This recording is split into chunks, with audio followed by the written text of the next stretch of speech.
Hello, and welcome back to another episode of the Help on the Way podcast, where we will be featuring one of the big ones, 10/19/74. This is at Winterland in San Francisco, California. A big chunk of this show is featured on the Grateful Dead movie, which, as we all know, was in movie theaters just last week for the meetup at the movies, and one Fig, myself, got to see that. So we'll be talking about that. We'll also be talking to this Grateful Dead freak, Knob. Say hello. Okay, hello. I went there.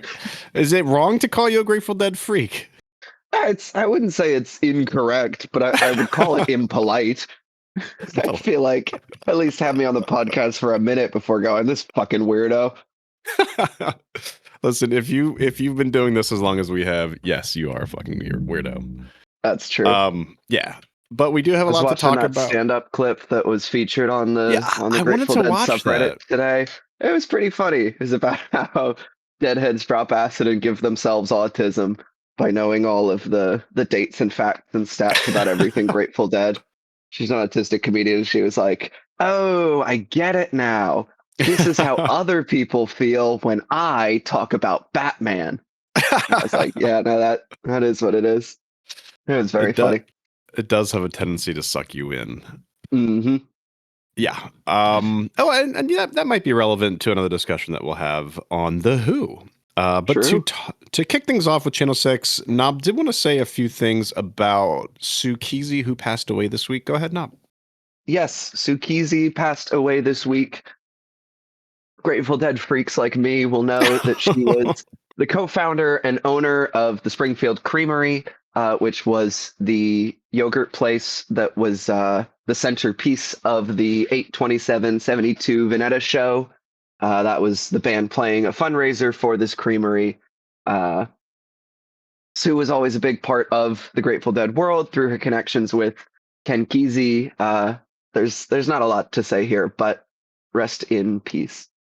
Well, and Ken Kesey was her brother-in-law? Brother-in-law, yes. She was married to Chuck Kesey. Cool. Okay, well, rest in peace, Sue Kesey. We want to circle back to GD60. I talked about it last... I didn't get to complain about it. Knob really feels strongly about it.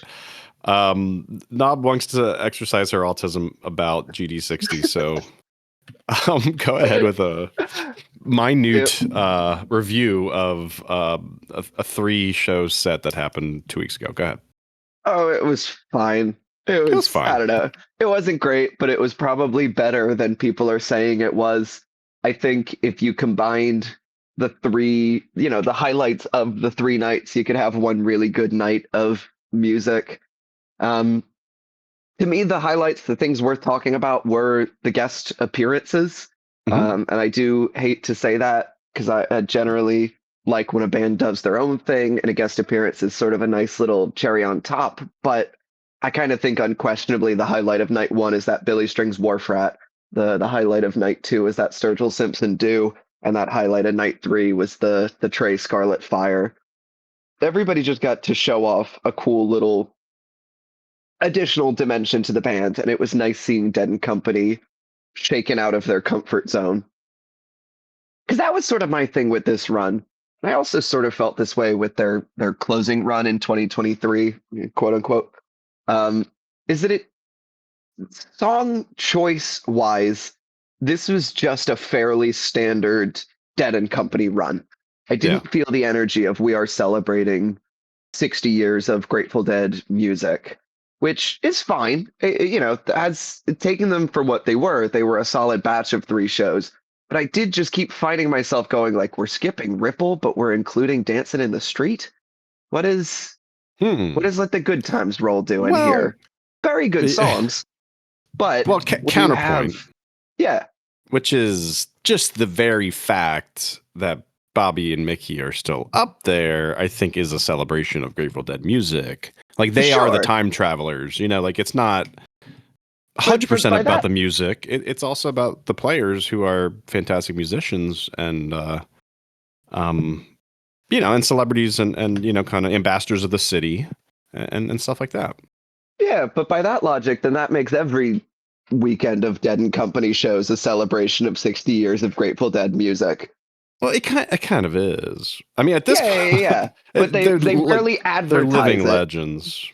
Yeah. No. This is very much the band paying tribute to itself and whatnot, and I guess that is true every night. I just expected a little more. I didn't expect to hear Broken Arrow this weekend. I didn't know they played Broken Arrow. Well, yes, maybe as a Phil Broken tribute? Arrow. Was it at least a Phil tribute? Every night they brought out Graham so that he could do some Phil tributes, and they were very nice. They were very touching. So Graham sat in? Yes, Graham played bass every night. He came out for at least one song. Okay. I know he did a Box of Rain and I think a St. Stephen the second night. And then the third night joined us for a Broken Arrow, which is a song I like to hear. Cool. Yeah, I caught some of it. I think that part of individuals' takeaways, and this might segue us into our next little discussion point, maybe people's takeaways may be clouded with just kind of how long in the tooth maybe Bobby looked. And I mean, I don't know if Mickey felt the same way. But I remember specifically Johnny picking up Bobby's pick, which was nice, and John played it off well, but it's kind of and Bobby was kind of having trouble, I think, with his guitar and with his vocals sometimes too. And just like on the subject of long in the tooth, I'm going to segue here to the next bit here, which is I was supposed to see the Who yesterday in Philly, and they canceled. What? And yeah, they postponed, but for me, it's probably a cancellation because, like, I had literally every card in my deck lined up to see the Who. I was pretty bummed. I mean, I hope everyone's okay, but this is another 60s band, OG rockers who are still doing it, but had to cancel, and amidst pretty poor ticket selling. Like you can kind of tell when a tour is going well and this one is not going well. There's only a couple shows so far, but at least from a ticket selling standpoint. And I think what happened is that the Who just outlived their fan base, or at least the concert going lifespan of their fan base. And the other thing the Who did that the Who didn't do that the Grateful Dead did do is perpetuate themselves to the next generation. Like, the Who are lucky to have me. Like, I'm a huge Who fan. I love them. Like, I had all their CDs, but I sound dated by even just saying I have all their CDs. I don't, I think they may have done well for the millennials, but like, I don't know anybody who's talking about the Who. I mean, maybe you, but like, you're weird. Again, you're a freak. I can't stress this enough, Knob. Yeah, because I feel like the Who, with I'm gonna say with your generation, was able to perpetuate. Yeah, was able to perpetuate itself in a lot of little ways. What was because they were all the CSI themes. I feel like that helped keep the old man ringtones is how they perpetuate themselves. Yeah, we all know what is from, well, whereas go ahead. Yeah. No, finish your thought. I have a good thought to piggyback on that, but go ahead and finish your thought. I feel like they worked very hard to perpetuate themselves 20 years ago. And I feel like they sort of thought to themselves, well, we did it. We played the Super Bowl in 2007, so that means everyone's going to remember us forever. Right. Even and Pete's they gut just was hanging out. I remember that Super Bowl because I was so excited to see the Who at the Super Bowl, and Pete did not have his shirt tucked in, and all you saw was Pete's gut. And I remember that, and I remember it hurting me. It hurt Pete. Yeah, even just to bring it to my neck of the woods, they just did a Broadway revival of the Tommy musical about maybe like a year ago. Right. And it was generally well regarded. Everyone I spoke to that saw it had nothing but great things to say, but it closed really quickly because there just isn't that passion for the Who's Tommy. Quite like there is to some of their contemporary, for lack of a better word, boomer rock icon bands.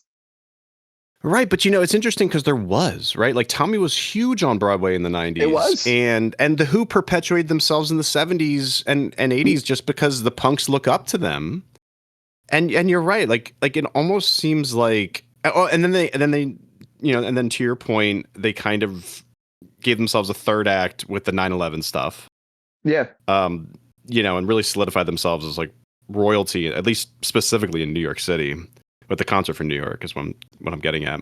And then a couple tours, and like it's just in this new millennium, for some reason, they just kind of fail to perpetuate to the next generation, whereas the Grateful Dead have done quite the opposite. I really feel like it's evergreen of a fan base. I mean, just look at the Grateful Dead subreddit. It keeps growing. Yeah. Yeah.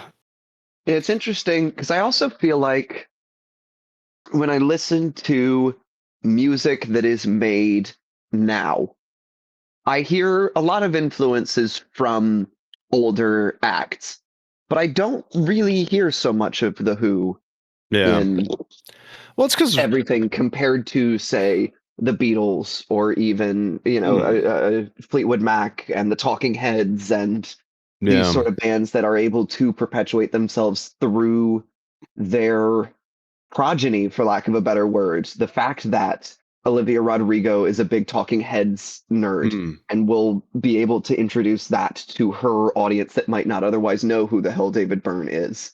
Whereas who has Pete Townsend or Roger Daltrey endeared themselves to in a younger generation besides Zach Starkey, who they don't talk to anymore? Yeah. I feel like that was the youngest person who still sang the praises of The Who. To quote The Who, look again, rock is dead. Yeah. Yeah. I mean, I just don't.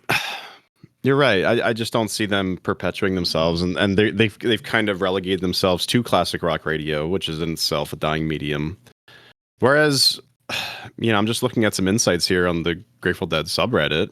Knob and I are both mods, and looks like we have 200. That was meaner than all the things you said about me being a freak. It's not on your CV? It's not on your resume?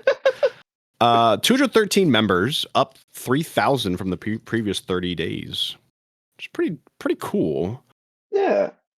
I also think if these past Dead bands so nakedly advertised every single one of their tours as maybe the last tour, I feel like we would have all gotten burnt out quicker.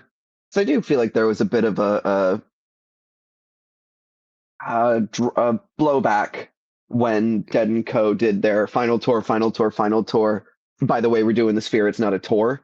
And I feel like it was if they did that every 18 months, we would get a little tired of them like we have The Who. Yeah. Like it was a little like lawyerly. It was like, ha ha ha, not a tour per se. But you can come see us while we hang out in our plush, penthouses on the Strip. And I also think, sorry, this will be my final thought on The Who, and then we can talk about the Grateful Dead.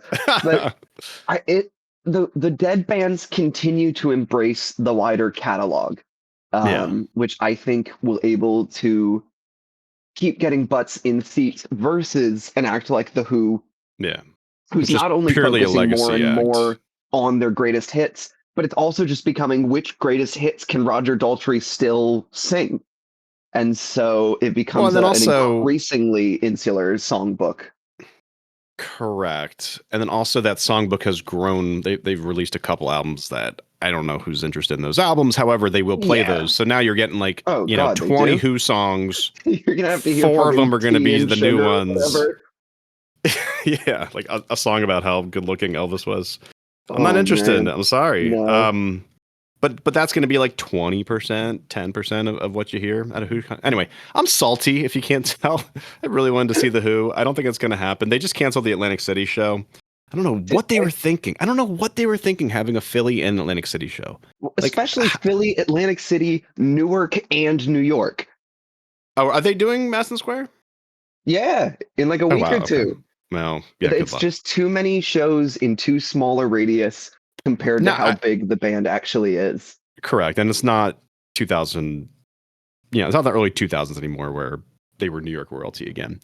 Yeah. But the other thing that you said was interesting in this conversation. You said the other Grateful Dead bands, and really what I heard was the jam band industry that the Grateful Dead created and facilitated and perpetuated. Whereas the Who, it's truly a legacy act. It's a Grateful Dead, Greatest Hits situation. And it's almost like apples and oranges. So maybe we should get back to the Who, or sorry, Grateful Dead. Sorry. Well, it's interesting because Pete Townsend, in his own past, understood what the Grateful Dead are doing. Because Pete sat in with the Dead in 1980. Yeah, he loved them. And he was very inspired by the fact that they were playing through their entire catalog and wanted to try and have a band that could sort of play all of the songs and not just focus on a similar greatest hitsy set list. Or Tommy playing Tommy for the 50th time in a row. Yeah, he didn't wind up committing to that, but I do think that is part of, we've talked about this before, but the mystery box nature of a Grateful Dead set list, I think, is a big part of what gets people coming back. Because you go to see The Who, your favorite song is Baba O'Reilly, you're going to hear that. And then you're and then you're going to compare how Baba sounded on one day versus how Baba sounded the other day.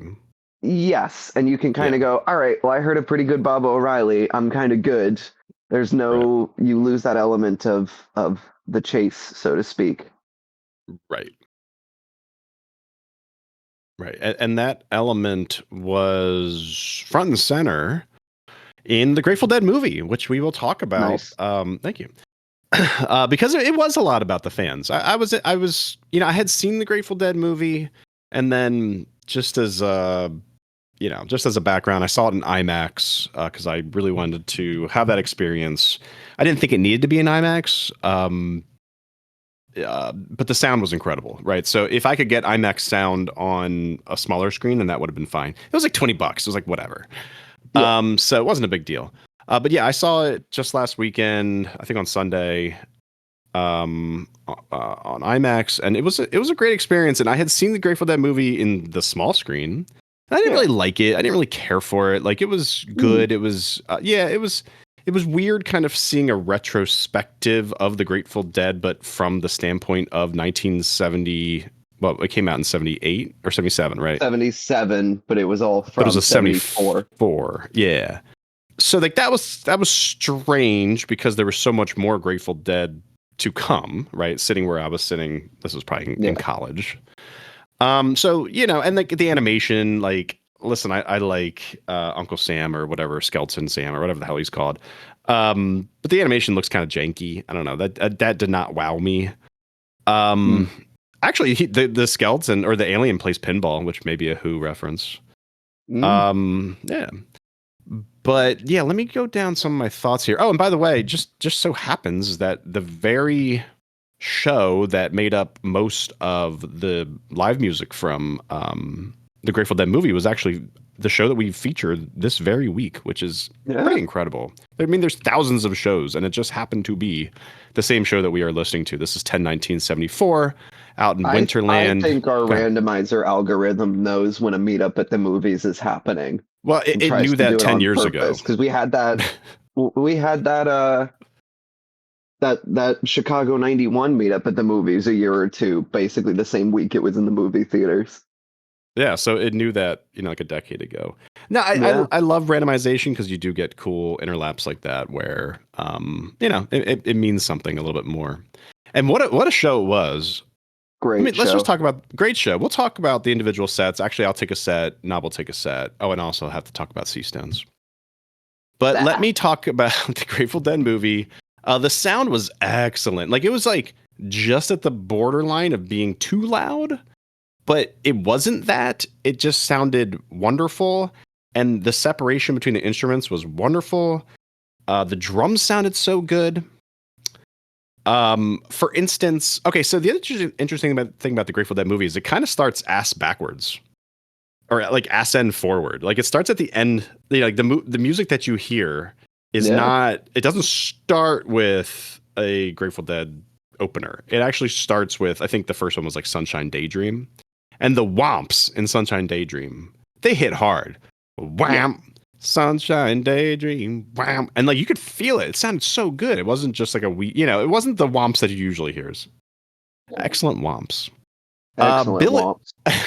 Billy's back there just doing it all. I had so much more appreciation for Billy coming out of the Grateful Dead movie because it just kind of hammered home, without Mickey, what a tour de force he was, and actually how much percussion he was doing back there. Like he was using tambourine, he was using his toms like talking drums, and he was really thinking in ways that Mickey thinks. Yeah. And like when I think of Billy solo, I think of fast snares, I think of tight fills, and I think of like stop on a dime turnarounds and stuff. But it was so much more than that. And wow, I had so much more of an appreciation for Billy after that. The other thing that I noticed was just how hard they were working up there, especially in like the more proggy aspects of their music, say in Eyes of the World, which was a fantastic Eyes of the World. We'll talk about that. Like during the middle jazzy section, all three of the guitarists were just front and center, just sweating, trying to make that work. And did they. Yeah. It was great to see a young, healthy Jerry up there, right? So this is 1974. And, before, well, clearly Jerry had been into drugs, but not the harder drugs that we would see later. I mean, he had diabetes, but he was taking care of himself. And he was good, and he was locked in and focused, and he sounded so good. I called it rock star Jerry. Oh, and then interestingly, they had a lot of like close-ups of Jerry's face, and like Jerry singing, and his teeth were pretty good. Yes, this is a comment about Jerry's teeth. They go back and do the retrospective of like mid 60s, late 60s Jerry, and his teeth are awful. So he had already gotten his teeth fixed in 74, which I thought was interesting. And again, these are things that you see when you're watching an IMAX. The other thing that I thought was interesting was, okay, so Ned Lagan, which is a electronic instrument pioneer and an artist who worked with the Dead somewhat. I think he teamed up a lot with Phil, and he kind of was a tour de force all on his own. He was on stage, but you couldn't really hear him, and there were zero close-ups of him. Knob knows why. Go ahead. Well, originally he was a more prominent part of the movie, but in the movie's 3 years of editing between its filming and its release, Ned Lagan had a falling out with the Grateful Dead organization and wasn't part of it anymore. And he asked director and editor Jerry Garcia if he could be out of the movie as much as possible. And there's a couple of shots where you can still see him, but there's they do a pretty good job. Yeah, like they didn't show him much. It was kind of like swing shots. Like he was in the shot while I was panning through.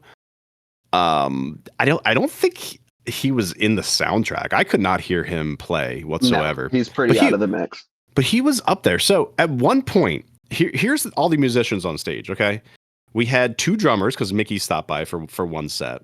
We had 2 keyboardists. We had Keith and Ned. We had Donna on backup. On female harmony. We had the 2 guitarists. I just call it harmony. Okay, harmony. I have a point about gendering too coming up. Just wait. We had the 2 guitarists, Jerry and Bobby and Phil. So that's 8. We had 8 musicians on stage. Oh, including a pyro guy who just kept blowing fireballs the whole time. And like also some heavy hitters, a lot of great musicianship up there at the height of their game, and it was cool to see them at work. The other cool thing was, well, let's go into like the male gazy aspect of it, which I never thought I would pick up on, but There was super. It's very like, oh, this is a female who we're going to close up on and get closer and closer and closer to her hips. Yeah, it's my least favorite part of the Grateful Dead movie is that sometimes the cameramen are filming it with one hand down their pants.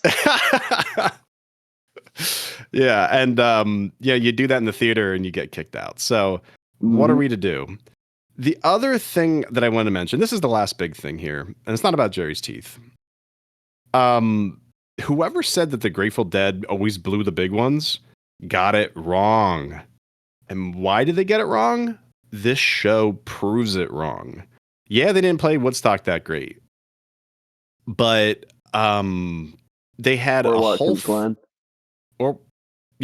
but they have a whole film crew here set up to to record them, and they frickin' hit a grand slam. Yeah. And the show that we're going to talk about is, like the review that we're going to have right now is going to, kind of prove that, hopefully, and definitely take a listen, because this is one of the best Grateful Dead shows I've heard in the 10 years that I've been doing this project, and certainly the 4 years that we've been doing this podcast. Knob thoughts. It's really good. Thoughts about my thoughts. Yeah, well, what's interesting about the Grateful Dead movie is that the band sort of planned around the fact that they were probably going to fuck up sometimes. There's a reason that the Grateful Dead movie is a collection of 5 shows over 5 nights. This show is probably the strongest of the bunch. The 17th is also up there as well. But the first night and the last night, there's only one song from each in the movie. They are definitely not the stronger shows of the run. And I think it goes to the nature of they're taking risks, they're doing experiments, they're improvising like that. And so through the nature of recording 5 nights, you can get some really incredible footage by being able to sort of pick and choose the best of runs, which was generally how these Grateful Dead live releases went until really the Dick's Picks in the 90s.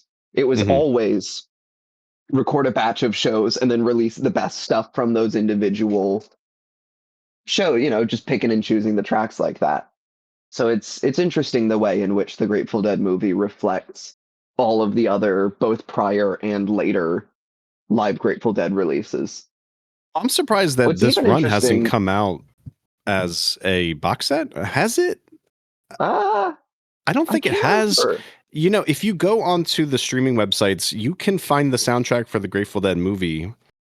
But again, it's ass backwards. It doesn't sound like a Grateful Dead set. It's literally, the first song you hear is Sunshine Daydream. The second song you hear is this one. Third song you hear in the movie is this one. We're going to put that in the soundtrack. It's like a full on soundtrack. Like, I would like to, and what you can find on the archive, it sounds soundtrack quality.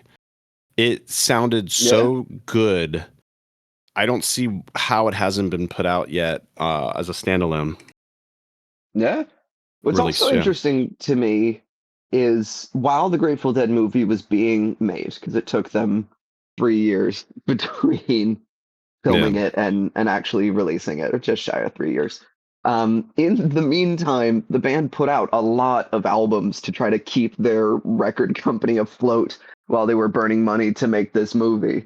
That's why you get solo albums from pretty much everybody at the time. And one of them was the live album Steal Your Face, which is from the exact same shows as the Grateful Dead movie. But this was put together by Phil and oh my God. Ned Phil Lagan. And no, oh God. No, it was one of their sound guys. It's gonna come to me as soon as we finish recording, and I'm gonna get back in this Discord call and I'm gonna yell. It might have been Healy? But what's interesting about it to me is that it's an entirely different batch of songs from the same 2 shows, or the same few shows, that they were able to go through it and pick their, Phil and Owsley's. It was Owsley. The 2 of them could go through and pick their highlights from this run, and it's an entirely different batch of highlights, with the exception of it's the same Casey Jones and U.S. Blues. and otherwise that it's an entirely different set of music. And so I think that's interesting in the way that it speaks to the Grateful Dead being on, but you could never quite know exactly when in advance they were and weren't going to be on. Right. Well, and what we have in 10-1974 is a band that is on. This was really good stuff. Yeah. So let's get into set one. Any further thoughts on GD movie? It's good. I didn't get to watch it in the theaters this time around, but I have watched it many a time. Gotcha. All right. So 10-1974, this was at Winterland. We get a half step to start things off. Me and my uncle, Friend of the Devil. Beat it on down the line. Roses. Oh, it must have been the Roses. El Paso, Loose Lucy, Black Throated Wind, a Scarlet, no fire. That hadn't been invented yet, but a very groovy Scarlet. To Lay Me Down, Mama Tried, Eyes into China Doll, a Big River. And then I'll briefly talk about Phil and Ned, also known as Seastones. So here's my review. My review it's really good. You just have to listen to it. Yeah. Because I can't really capture how good it was in words, but I will try. Half step. And this was kind of going through my head the whole time I was at the GD movie. That Jerry Garcia sure is good at the guitar. He really is. He really is. It sounds so dumb to say, but it is truthful. He's very good at the guitar. Again, it sounds dumb, but he's a really good guitarist and great singer. Golden voice. You're going to hear me talk about his golden voice often in my little review here. Keith has some nice accompaniment on the second solo and half step there. Me and my uncle zippy gallop on this one. Some incredible separation on this recording. Again, it was recorded so well. It didn't have that wall of sound. There's wall of sound issues that I talk about sometimes where it sounds tinny or condensed. There's really good separation. Every instrument sounded great. Billy's drums sounded amazing. Friend of the Devil, a zippy miracle whip of a Friend of the Devil. I called it a hoedown of a Friend of the Devil. Great build on the last verse, and the crowd loves it too. Beat it on down the line. We get 15 beats, including like a half beat. Goes ba-bam. Finally, Donna makes an appearance. I wrote Donna, and then really good playing. I wrote Keith. Must have been the Roses. Again, we get that golden voice Jerry. He's really putting a lot of thought into his vocals tonight. More vibrato than normal.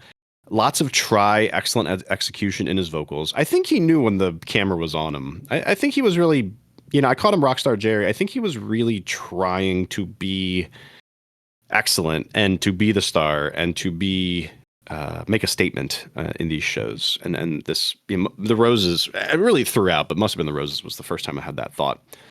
El Paso.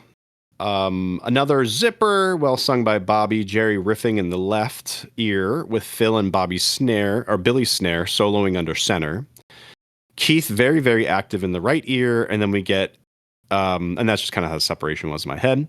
And then we get I call it a Mr. Charlie of a Loose Lucy. Yeah, it really reminded me of Mr. Charlie, but it was Loose Lucy. Funky as hell, Keith on the Rhodes. Finally, Bobby comes alive with some great emphatic playing on those offbeats. We get a Black Throated Wind. Again, I can't stress how good this recording sounds. Now, Scarlet, this was a really good set so far. Scarlet blasted off into another stratosphere whatsoever. We bring back the funk. Keith is back on the roads, back to the golden voice Jerry. Donna's wooing is really serving as Jerry's muse on that jam section as they trade wails. Really like the Scarlet, exploratory, but always fun. What else can I say about the Scarlet? Donna sounded like Etta James at times. It was good. It was really good Scarlet. Didn't need to go into fire. It's really good. I like that. To Lay Me Down.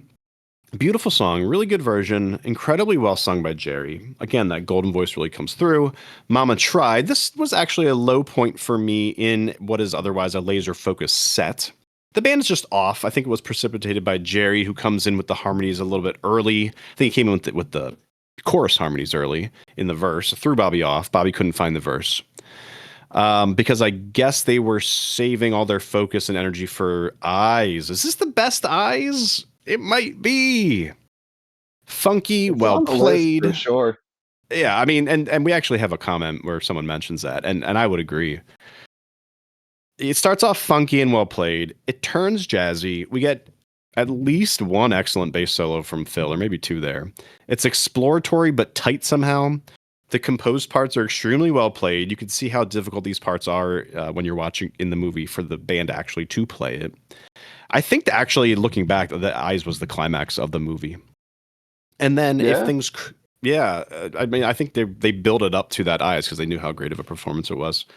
And then if things couldn't get better, it did by going into an excellent China Doll.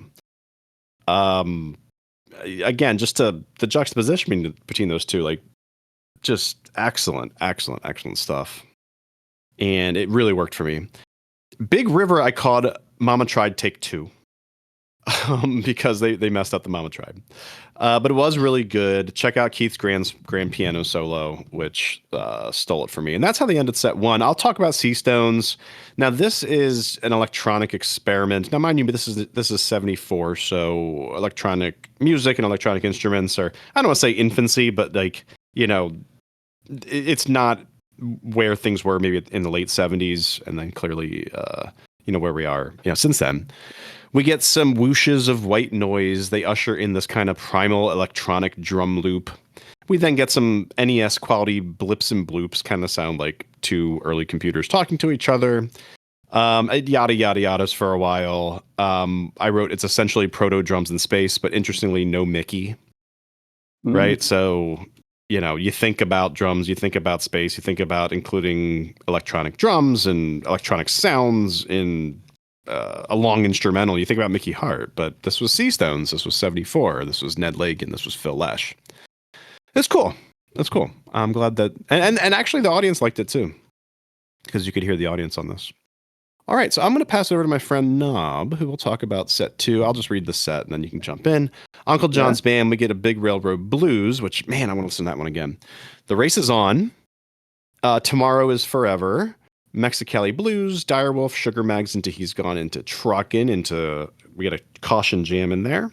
And then it says we get a Drums in Space. I don't think we were doing Drums in Space in 74. But I guess it gets a little spacey. We go back to Truckin, into Black Peter, and then Sunshine Daydream, which is featured in the movie, and then we get a One More Saturday Night, and then we get a US Blues double encore. US Blues appears on that Steal Your Face album you're talking about. Go ahead. I've been talking too much. It's really good. I really like the second set. What's interesting is it definitely takes the band a minute to go back into that jammy world. I feel like you don't get anything that resembles that Eyes of the World for the first maybe 6 or 7 songs into the second set, which is fine. Don't get me wrong. That's sort of how they were doing it at this point in 74 Grateful Dead. It wasn't as clear a line of set one is for the straightforward rockers and set two is for the weird jammy shit. But Uncle John's, I think, sort of splits the difference. It's a very mellow and pleasant rendition. It's very well played. And then it's elevated above a standard rendition in its outro jam with some great Phil and Jerry interplay. The Big Railroad Blues really rocks with some very sensitive honky-tonk guitar from Jerry. I feel like often Big Railroad becomes a bit of a shred fest, and I feel like he's thinking about his lead lines more sensitively than he often does on this song. Which rocks and rolls very nicely into The Race is On, some very fun little Keith parts. Tomorrow is Forever is a very nice little throwback. It's a song that they played a handful of times in 72. I think it's a Dolly Parton song. It is a Dolly Parton song. Good job pretending we didn't Google that in the pre-show. You were supposed to roll with that. Forever. And I did. But it's very fun. It's well done. It's not Donna's nicest vocal performance this night, but the band brings a very nice sensitivity. Keith and Bill really keep this one together. Very fun Mexicali. I feel like often the problem with Mexicali for me is that there's either not enough energy or there's like too much energy. Sometimes Bob will just bring, and that's more of an 80s problem, but he'll sometimes just be. And a drugs problem. Yeah. No. Like That's a chemical it's the problem. 80s specifically for that reason. Um, 80s equals drugs. and Is that what I yeah, was? the 80s drug. The 80s And Yes. brought to you by the number 8. But And the it's letter C. yeah. But this version I think has a really nice balance. It's energetic without ever going too far, and there's a very nice build. To me, one of the most interesting songs in the second set is the Dire Wolf. Hmm. I wouldn't call it a highlight or anything, but it does stand out in that it's slow. I've never, obviously, in at this point in the mid '70s, they're starting to slow down a few songs. This is when you start to hear your slow "Friend of the Devil" and your slow "They Love Each Other." We'll start to hear that soon. Hmm. But they slow down Direwolf, which is not something I am particularly familiar with. I had never heard a Direwolf that sounded like this. I reached out to our beloved listeners on our beloved Blue Sky, and generally it was, I don't know what that is. I've done a little Googling. It seems like something they did a handful of times in like late 73 and 74. Um, it's a very interesting sound for the song. It's not bad. It's just different. I would probably call it bad if they did it more. But as a little standalone thing, it was a very interesting way to look at this song. Well, and how cool is it that they were doing, they were in experimenting with their own music while being recorded for an album and a movie. Like that Yeah, I tells mean, you that's the Grateful Dead right there. that's the thing. At the time, these were planned to be the farewell shows. The band really thought they were done touring. And what I respect is that they committed to just playing Grateful Dead shows. It was not, okay, let's only do our best stuff and do it as tightly as possible so that we have a record of Mm-hmm. us being a very clean and perfect band. The answer was, let's try some shit because that's who we are. And if it works, it works. If it doesn't, it doesn't. Right. And I think that's a very bold and exciting strategy to do when you're filming a movie. But that's what And makes your the Dead work band like they is do. pretty much over as far as you as far as you know. Yeah.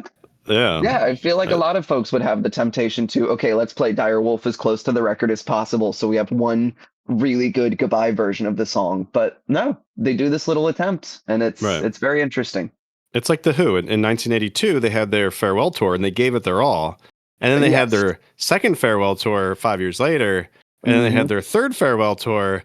And then farewell tours, 5 through 8 were just, And I not was that. really So moved by the slowed down rendition of Won't Get Fooled Again. that Thought it was a wasn't really slowed down. interesting That was sound. just, they can't play it That any was them faster. doing their best. That was their best. Uh, I'm sorry. I'm just so um, salty. I'm sorry. You're doing great. no, No, you're it's doing great. okay. Go ahead. No, hey, thank you. Hey, I'm not on my fifth farewell tour. Um, anyway, the band rocks and rolls into a nice rendition of Sugar Magnolia, really tightly played version, with some great Bobby and Jerry interplay on the guitars. Very spirited ending jam. To me, the part of the show that I go back to, it starts with the Sugar Magnolia, but really it's this He's Gone, Truckin' Jam, Cossin' Jam, drums, jam, Truckin'. That is the run that blew my mind the most on first listen many moons ago. It is what blew my mind on first listen to reacquaint myself for doing this show. And every time I have gone back to listen through this show, I am listening to that He's Gone run. It's just great. It's a very dreamy Here's Gone, very pretty with Phil just all over it. Jerry is doing some very inventive guitar work. His Obviously he's doing his usual melody lines with this song, but he's also doing some very fun textural stuff. He's really exploring how he holds the pick, which is very fun. Really soulful vocal jam, and the jam out of it with Phil is great. And then we get this very nice long jam that sort of winds in and out of Grateful Dead history, and by Grateful Dead history, I mean 9 years of music. But they play truly a jam of the intro of Truckin', and then they transition very nicely into a caution jam, bringing you further back into the early days of the Dead. And then they take you even further back as we transition nicely into a rock and drums jam from Kreutzmann. And then we get, I don't know. Technically, it wouldn't be drum space because they weren't calling it drum space yet. But for all intents and purposes, we then get into a drum space with it's very pretty, and then it gets nice and weird, and the jam gets really fun and groovy as we move into a very spirited Truckin'. If there is one bit of music that you are to listen to after finishing the show, I mean, it's The Eyes of the World, China Doll. But if there's a second run of music to listen to after this show, it is He's Gone with all of the jams into Truckin'. A very spirited Truckin'. Yeah. Not to ruin things, but I have a feeling that the audience will have the opportunity to have both, because I think I know this is my Book of the Dead. Whoa! We're getting ahead. I know. They could really fuck it in the last 5 songs. Do they? No, but they could. No. Just for suspense purposes, they could. Yeah, maybe. Yeah, the Truckin's good. Bobby's voice is shot, and that remains true for the rest of the show. But there's a very excellent bounce in this rendition, which I thought was great. And then it closes out this run with an incredibly spirited Black Peter. Phil and Keith are really killing it. Some great Jerry stuff. And then we rock and roll into a nice Sunshine Daydream to close it out. And then we get a nice little double encore. I think if I was listening correctly, the band walks off and then comes back out for the US Blues. They do a whole all right, good night, everybody. There's I think they have, in the movie they have the whole. They actually have the camera in the green room, and you see Jerry. He's like, I need water, and then Bobby like just sits on the couch for 5 seconds and then gets back up and goes back out there. Yeah. Yeah. One More Saturday Night Kills. Billy is so good at the drums. He really wowed me on this drummer. Saturday Night. And this is him at the height of his powers as solo drummer in The Dead. I think he got better and better every year.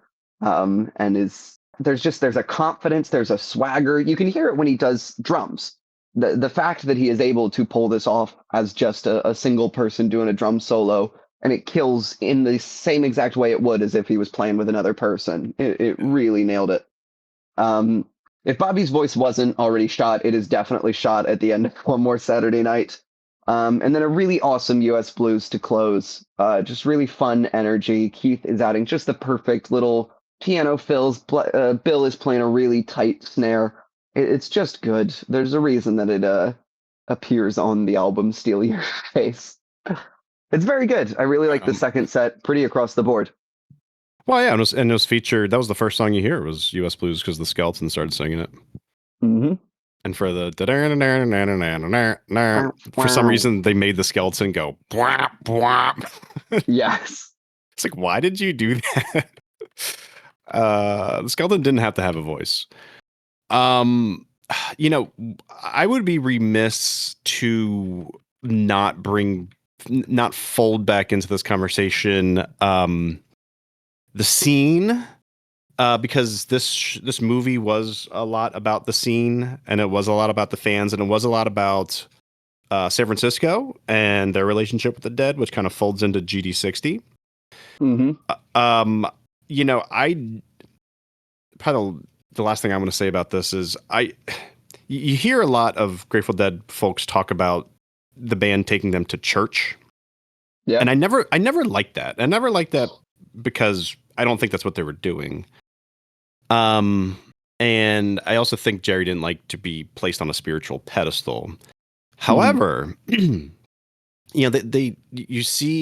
interview the faithful, the fans, and you see what Jerry's doing up there and just kind of his movements and his where he goes and where he takes you. And it is spiritual. And I totally see how that makes sense. I still don't like it.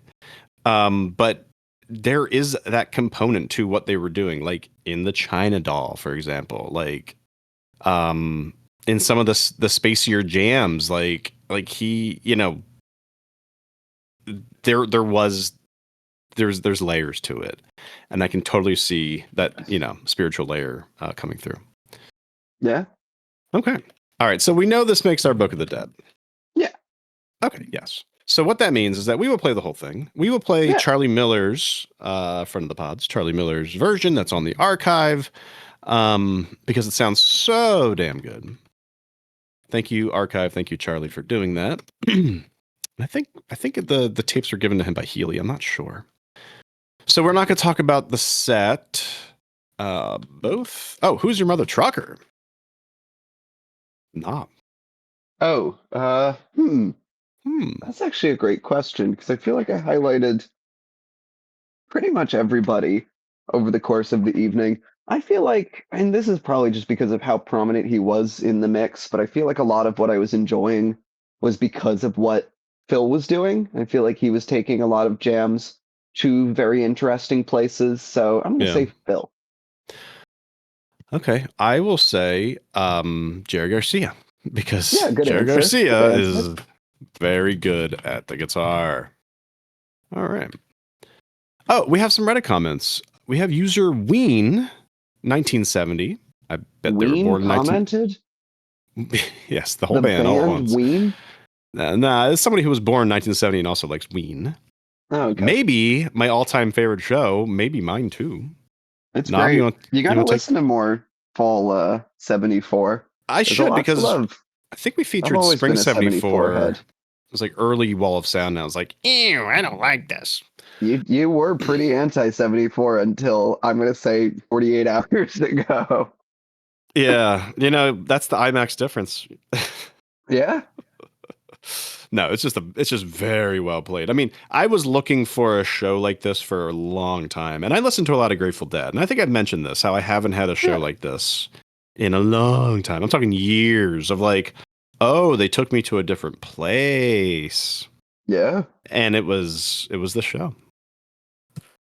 You want to talk about CFB Don's comment? Yeah, CFB Don says, funny. I listened to that Set 2 disc from the movie soundtrack just yesterday. Really fun railroad and insatiable he's gone. That is true. I would absolutely describe it as an insatiable he's gone. All right. So before I mention the next set, let me just actually see if it is on the archive. Because sometimes in the 60s, we know that they played, but there's actually no sound, or the sound is not soundboard quality or not good audience quality. We have a soundboard. Woo! This is from August 23rd, 1969 at the Pelletier Farm. I think this was some sort of festival. And the Bullfrog 2 Festival. And okay, it's a short set, hard to handle. Mama tried into high time. Kind of. Oh, this is very close to about a week after Woodstock. Yeah. So they're back on the West Coast. They're in St. Helens, Oregon. We get a Dark Star, no St. Stephen. Yeah, so it's a very Woodstocky here. And they're just playing at a festival, so it's a quick one. I wonder, it'd be interesting to compare the two. All right. Well, I think we've talked quite a lot. We are going to leave it to the dead. Before that, we want to ask you to please smash that subscribe button, like and share with all your Grateful Dead loving family and friends, or even people that just kind of like good old-fashioned rock and roll, or even dejected Who fans that need something else to listen to. No, I really do wish that the Who well and hope that they're okay. But I'm also very salty. Find us talking about the Grateful Dead wherever podcasts are downloaded. By the way, we could not have this podcast about the Who. Anyway, yeah, you can also find us on podbean.com, helponthewaypod.podbean.com. I think Knob left. Knob's back. Okay. Follow us at helponthewaypod.podbean.com. Email us at helponthewaypod@gmail.com. Let us know your thoughts. You can also let us know your thoughts on the Grateful Dead subreddit, reddit.com/r/Grateful Dead. There's over 323,000 of us on that subreddit talking about the best music ever played. Eat your heart out, The Who. We are on YouTube. Really coming for The Who today. Yeah, because they didn't come for me. I was gonna say, next time a band cancels on you, we're gonna have to have a whole. I'm not even gonna talk about the Grateful Dead. We're just gonna spend 45 minutes going Scorch Earth on Gladys Knight and the Pips. I had those Gladys Knight tickets for months. Do you know how hard it is to get a babysitter? Anyway, youtube.com/@helponthewaypod to see our YouTube stuff.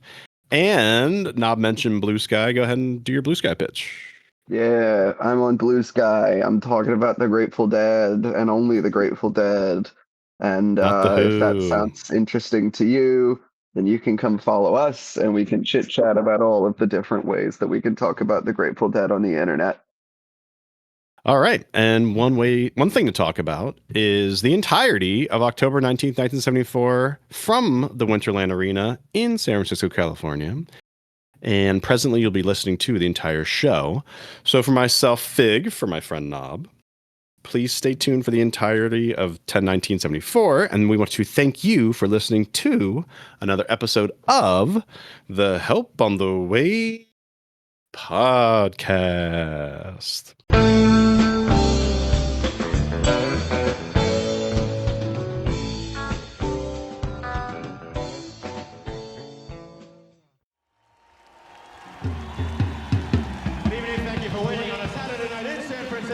The Grateful Dead.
Didn't get to sleep that night till the morning came around. Set out running, but I take my time. A friend of the devil is a friend of mine.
Running out of money, Lord, I need more pay.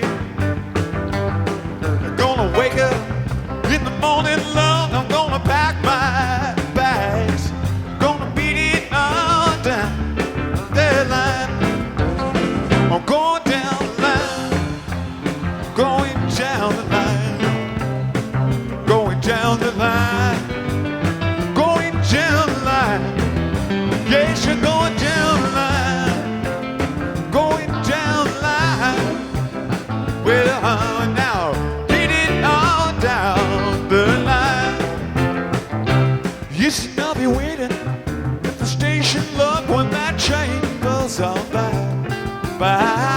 I'm going back where I belong. Yes, now I'm going on to my same old used to be.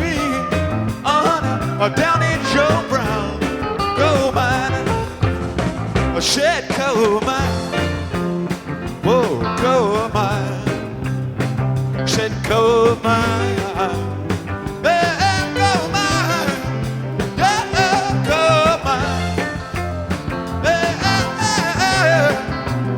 coal mine. Well, now down in Joe Brown's coal mine.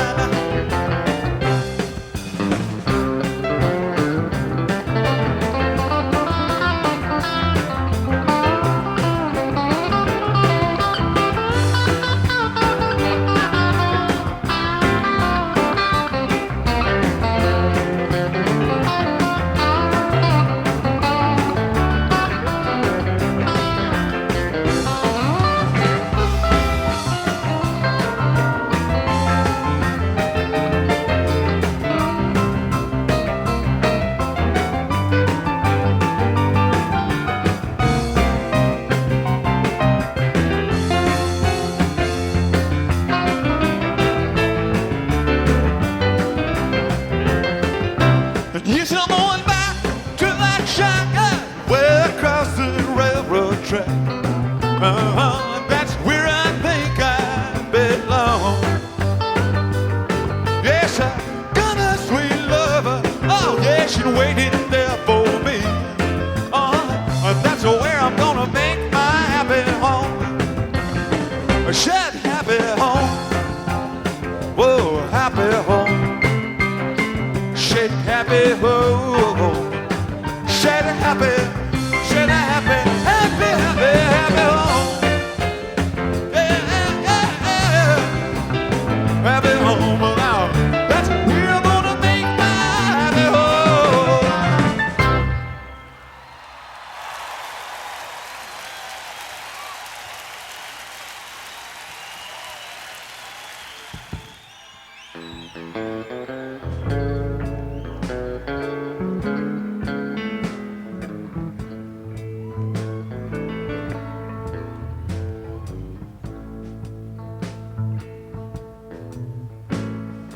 Annie laid her head down in the roses. She had ribbons, ribbons, ribbons in her long brown hair.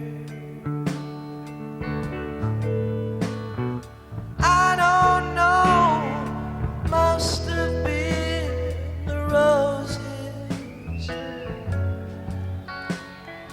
All I know, I could not leave her there.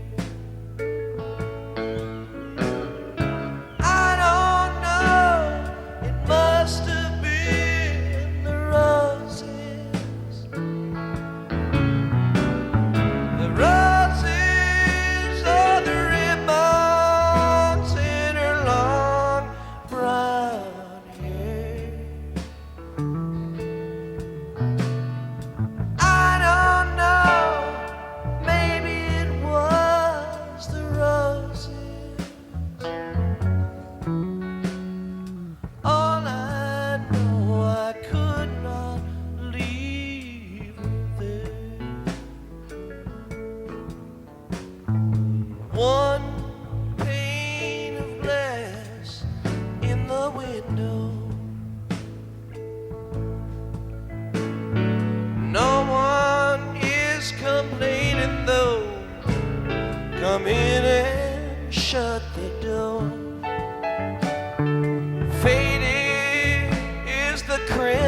It's strange how no one comes round anymore. I don't know, it must have been the roses. The roses or the ribbons in her long brown hair. I don't know, maybe it was the roses. All I know, I could not leave her there.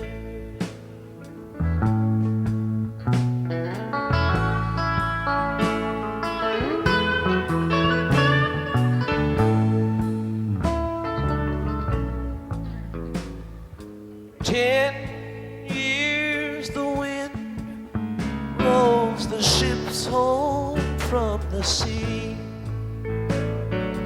thinking, well, how it may blow in all good company.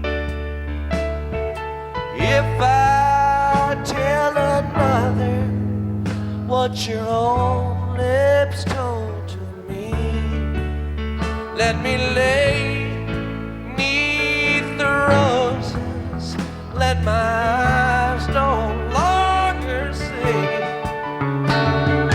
I don't know, it must have been the roses. The roses or the ribbons in their long brown hair. I don't know, maybe it was the roses. All I know, I could not leave her there. Annie laid her head down in the roses. She had ribbons, ribbons, ribbons in her long brown hair. I don't know, maybe it was the roses. All I know, I could not leave her there. I don't know, it must have been the roses. The roses or the ribbons in her long brown hair. I don't know, maybe it was the roses. All I know, I could not leave her there.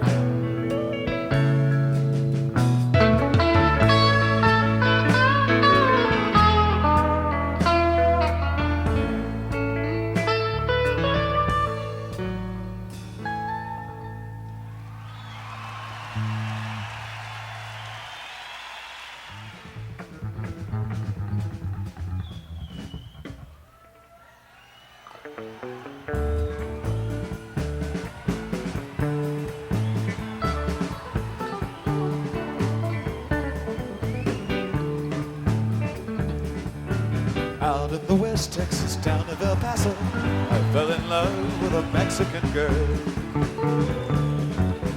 Nighttime would find me in Rose's Cantina, music would play and Felina would whirl. Blacker than night were the eyes of Felina, wicked and evil while casting a spell. My love was strong for this Mexican maiden, I was in love, but in pain I could tell. One night on West Texas wind. Pushing and daring a drink he was sharing with wicked Felina, girl that I love. So in anger, I challenged his right for the love of this maiden. Down went his hand for the gun that he wore. My challenge was answered in less than a heartbeat. The handsome young stranger lay dead on the floor. Just for a moment, stood there in silence, shocked by the foul evil deed I had done. Many thoughts raced through my mind as I stood there. I had but one chance, that was to run. Out through the back door of roses I ran, out where the horses were tied.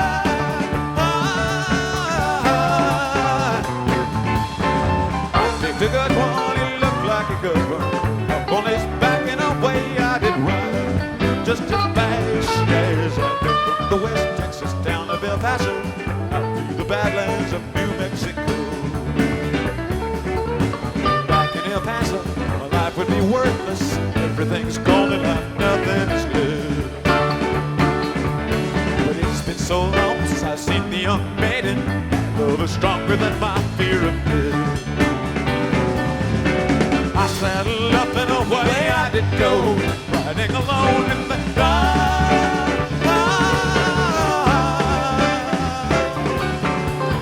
Tomorrow a bullet may fire. Nothing's worse than this pain in my heart. And at last here I am on the hill overlooking El Paso. I can see Rosa's cantina below. Now my love is strong and it pushes me onward. Off the hill to Felina I go. Off to my right I see 5 mounted camels. Off to my left, right, doesn't no more. Shouting and shooting, I can't let them catch me. I've got to make it to Rosa's back door. Something is dreadfully wrong, for I feel I keep running pain in my side.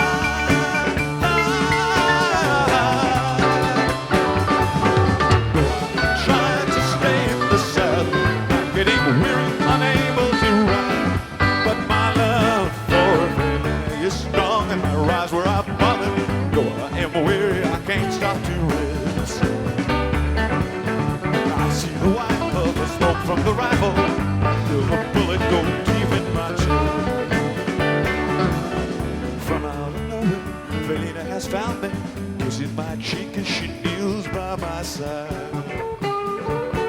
Cradled by 2 loving arms that I'll die for. One little kiss and Felina, goodbye.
cars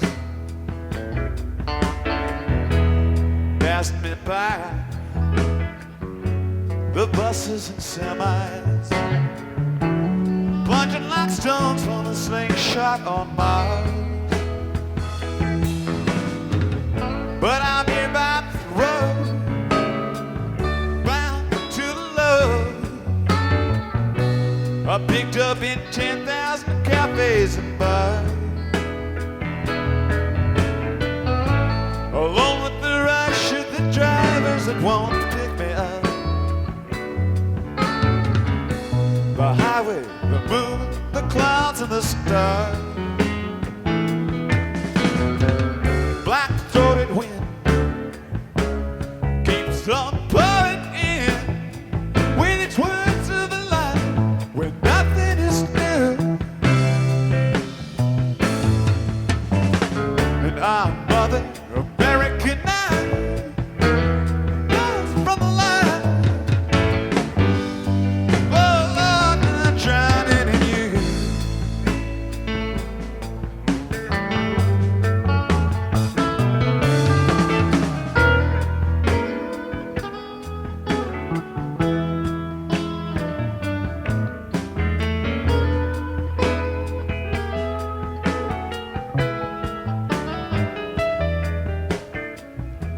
Now I left St. Louis, the city of blues, in the midst of a storm I'd rather forget. I tried to pretend it came to an end, 'cause you weren't the woman I once thought I met. But I can't deny times have gone by. I never had doubts, soft thoughts of regret, that I was a man when all this began, who'd never think twice about being big, yeah. Black-throated wind, whispering sin, and speaking of life that passes like dew. It's forced me to see you done bitter by me, done bitter by me, and I done by you.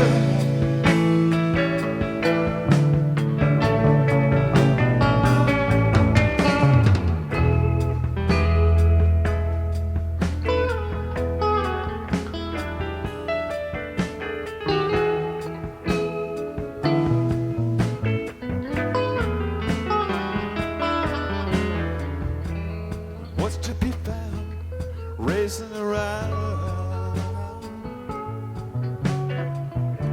You'll carry your pain wherever you go, all full of the blues, trying to lose. You ain't gonna learn what you don't want to know. Sure, I give you my eyes, but all of their lies. Please help them to look as well as to see, and capture a glance. Oh Lord, and make a dance of looking at you, looking at me. The black-throated wind keeps on pouring in with its words of a lie that could almost be true.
for her curls.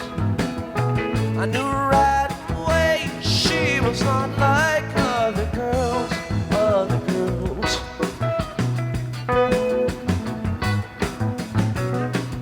In the heat of the evening when the dealer got up, she was too bad to open and too cool to bluff. As I picked up my matches, was closing the door. Had one of those flashes. I'd been there before, been there before.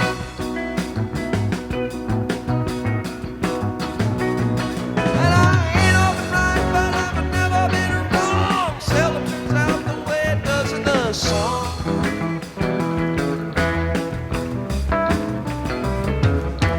Once in a while you get shown the light in the strangest of places if you look at it right.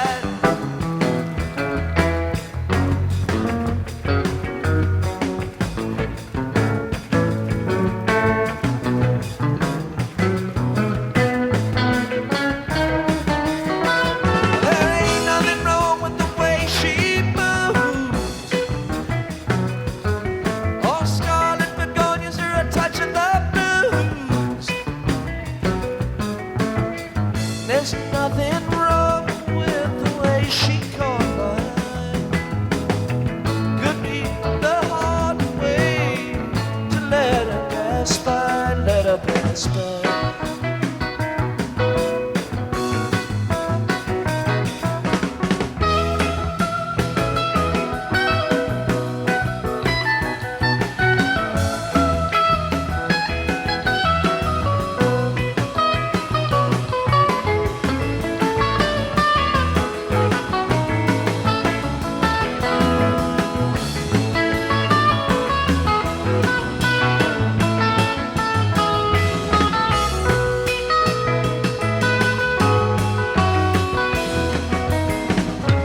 Wind in the windows play tea for two. The sky was yellow and the sun was blue. Strangers stopping strangers just to shake their hand. Everybody's playing in the heart of Goldland, heart of Goldland.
to lay me down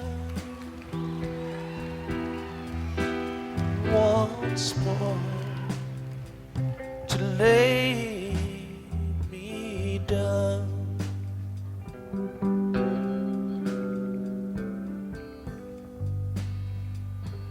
With my head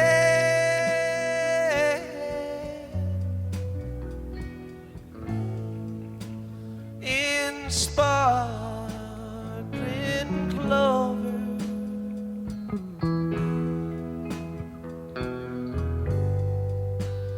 let the world go by.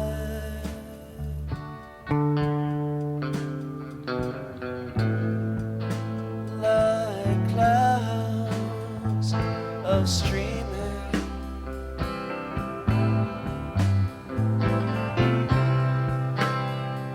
to lay me down one last time, to lay me down.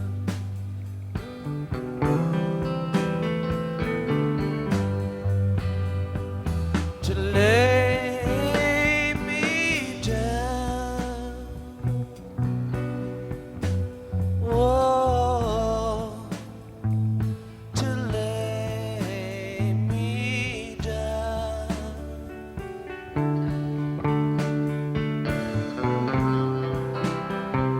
to lay me down one last time, to lay me down,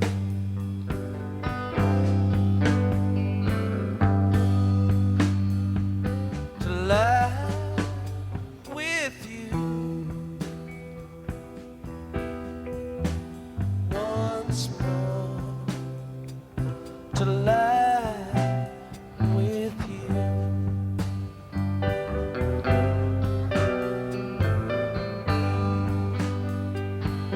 With our dream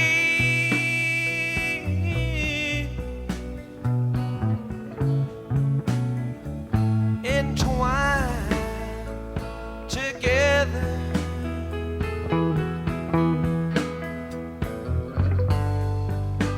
let the world go by.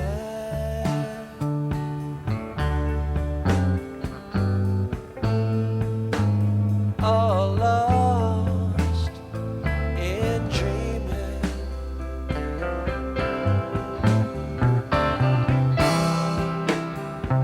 to lay me down one last time, to lay me down.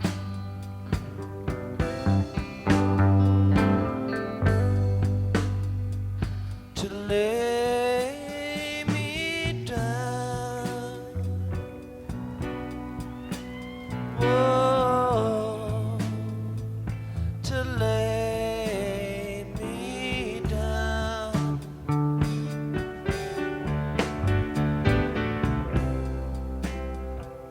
to lay me down one last time, to lay me down.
with our bodies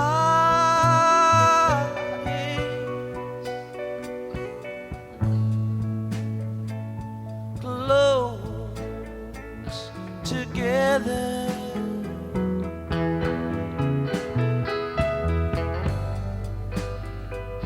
To wait beside you.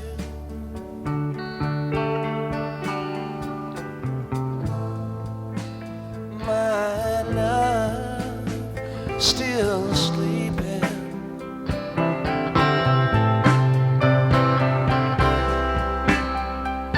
To tell sweet lies one last time and say goodnight.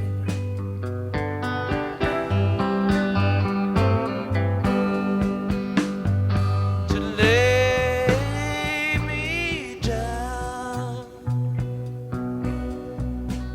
Whoa. To lay me down.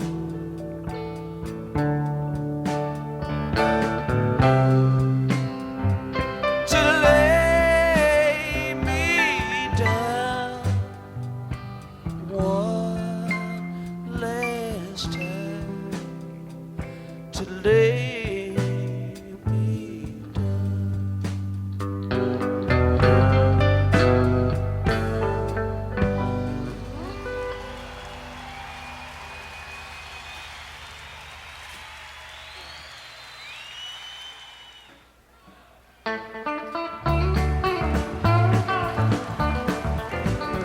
First thing I remember knowing was a lonesome whistle blowing, the young and street growing up to ride on a freight train leaving town, not knowing where I was bound. No one could steer me right, but Mama tried. Mama tried, no, Mama was the soul. Don't let know what lay in store. Done all my Sunday learning. Toward the bad I kept on turning. Your mama couldn't hold me anymore. And I turned 21 in prison, doing life without parole. No one could steer me right. Mama tried, Mama tried, Mama tried to raise me better, but her pain and I denied. It's only me to blame, 'cause Mama tried.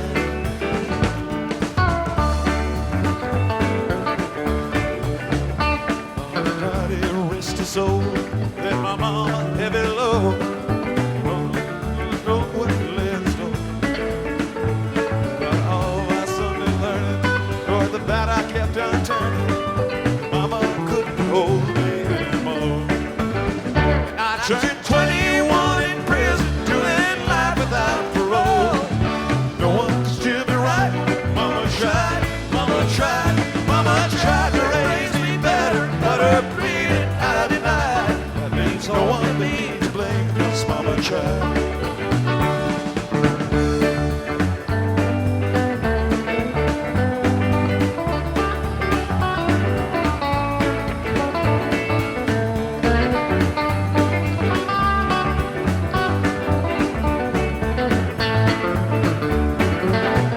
And I turned 21 in prison, doing life without parole. No one could steer me right. Mama tried, Mama tried, Mama tried to raise me better, but her breeding I denied. That leaves no one but me to blame, 'cause Mama tried. That leaves no one but me to blame, 'cause Mama tried.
summer home.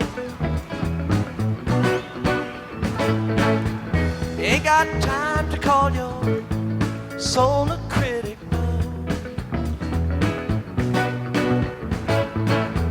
Right outside the lazy gate of winter's summer home,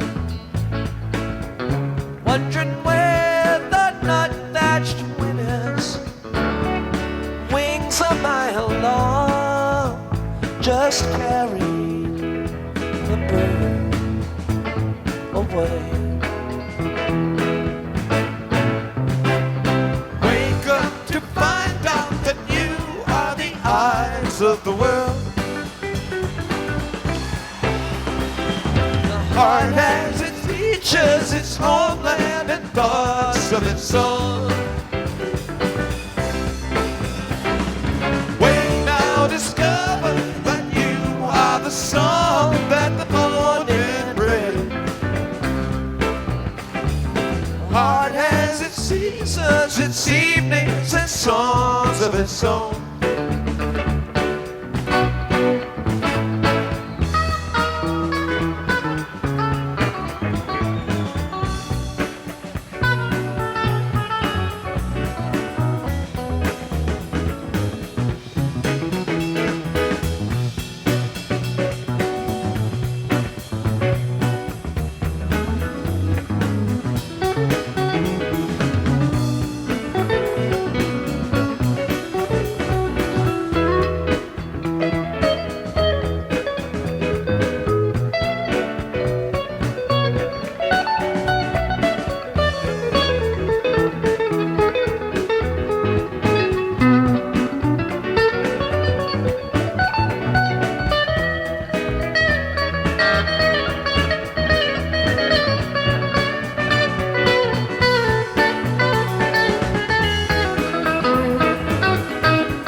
So quiet, it's close on the heels of the day. Wake up to find out that you are the eyes of the world. The heart has its beaches, its homeland, and thoughts of its own. Wake now, discover that song that the morning brings. One has its seasons, its evenings, and songs of its own.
live no particular way but our own.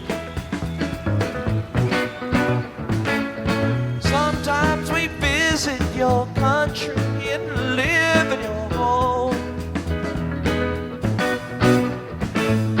Sometimes we ride on your horses. Sometimes we walk alone. Sometimes the songs that we hear are just songs of our own. Wake up to find out that you are the eyes of the world. The heart has its features, its homeland, and thoughts of its own. Wake now, discover that you are the song that the morning rain.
a pistol shot, 5 o'clock, the bells of heaven ring. Tell me what you done it for. No, I won't tell you a thing.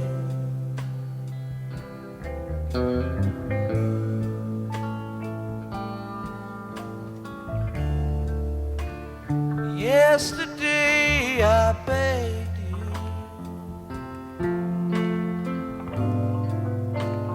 before I hit the ground.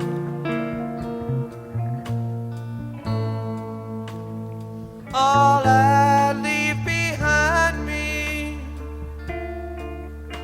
is only what I have found.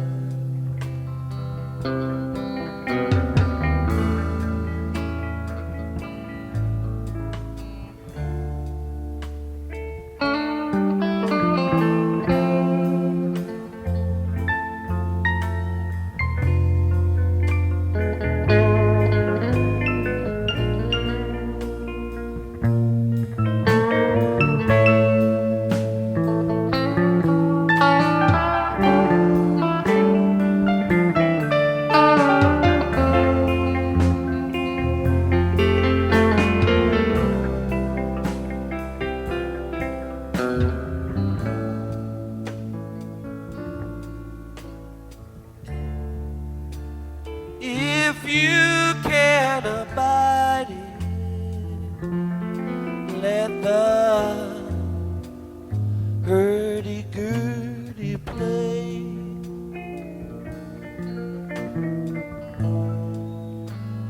Stranger ones have come by here before they flew away.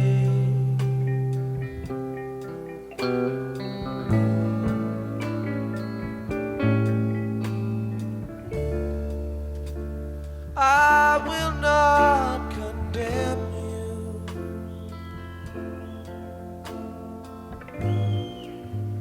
nor yet would I deny.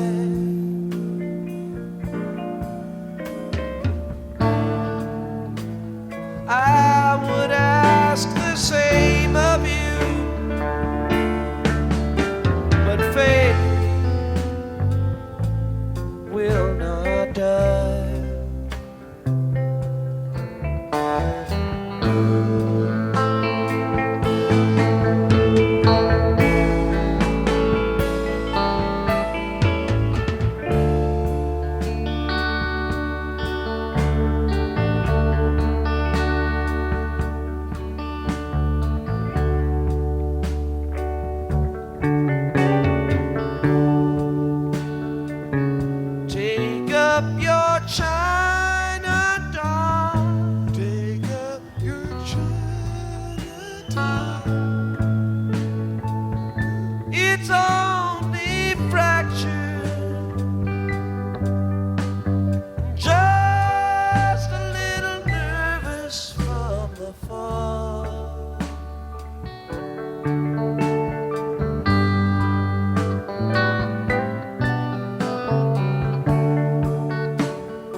cover of a clear blue sky. Tears are crying for that woman, gonna flood you big river. I'm gonna sit right here till I die. Well, I met her accidentally in St. Paul, Minnesota. She told me up every time I heard her draw that southern drawl. Well, I heard my dream went back downstream to Fort Davenport, and I followed you, big river, when you called. Don't that weeping willow had to cry, cry, cry. Don't the clouds have to cover of clear blue sky. Tears cry for that woman, gonna flood you, big river. I'm gonna sit right here till I die.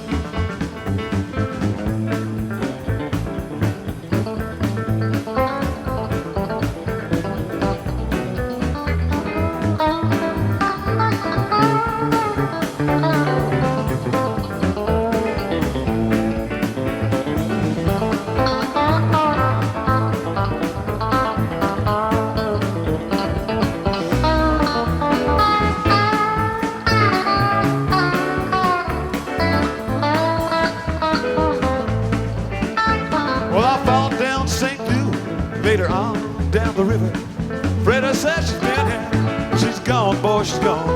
When I followed down to Memphis, just walked up the block, raised a few eyebrows, but she went on down alone. Don't that weeping willow, I did cry, cry, cry. Don't the clouds out of cover of a clear blue sky.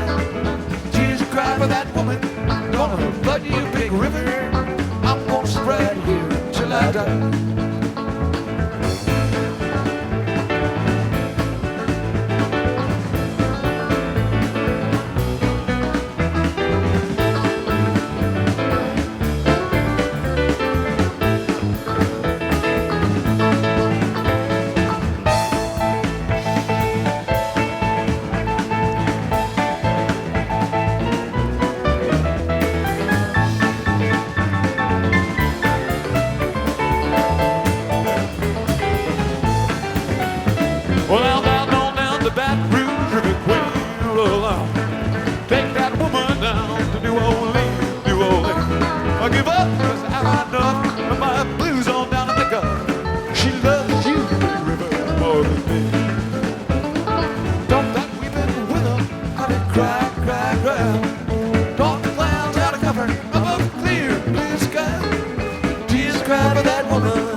We're going to take a short break, so everybody hang loose, and we'll be back with you in just a few moments.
These days are the hardest days, don't you worry anymore. When life looks like easy street, there is danger at your door. Think this through with me. Let me know your mind. Whoa, oh, what I want to know is, are you kind? It's a buck dancer's choice, my friends. Better take my advice. You know all the rules by now, and the fire from the ice. Will you come with me? Won't you come with me? Whoa, whoa, what I want to know. Will you come with me?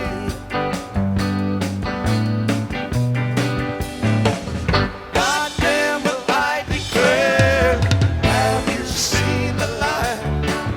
There was a built of cannonballs. Their motto is don't tread on me. Come here, Uncle John's band, to the time. Come with me or go alone. He's come to take his children home.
Photo is the only one you know.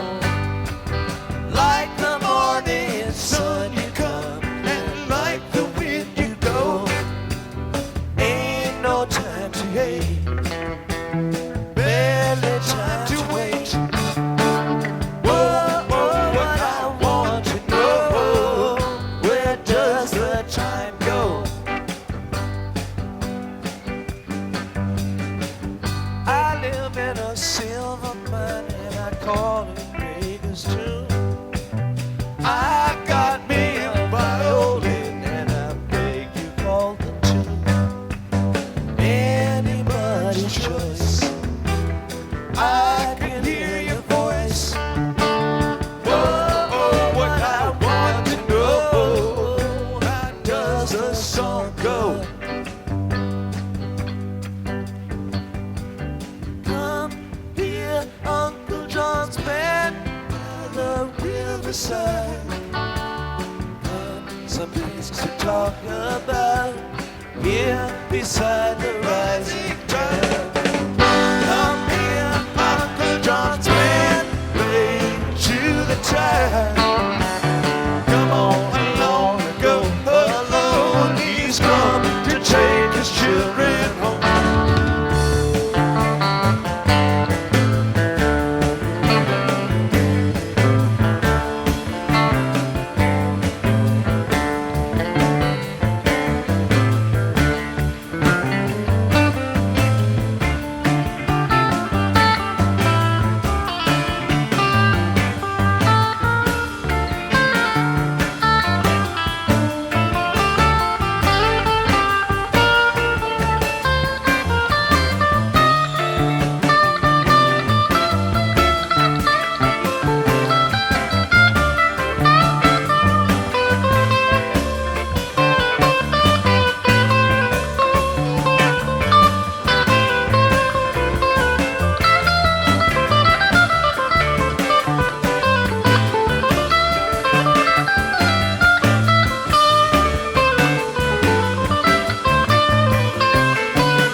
hear Uncle John's band by the riverside.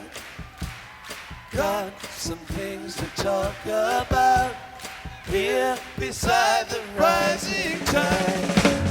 Come hear Uncle John's band playing to the town. Come on along and go alone. He's come to take his children home.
Wish I had less of what Mama said.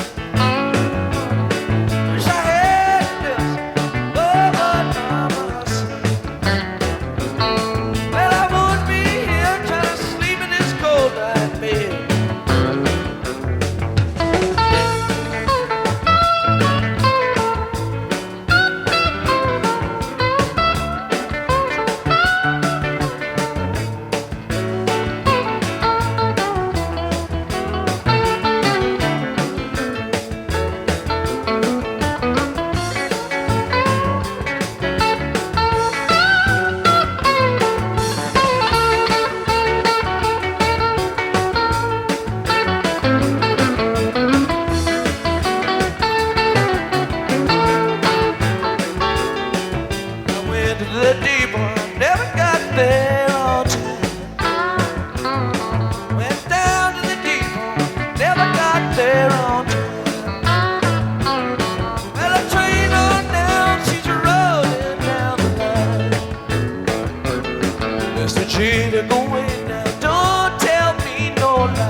Wish I had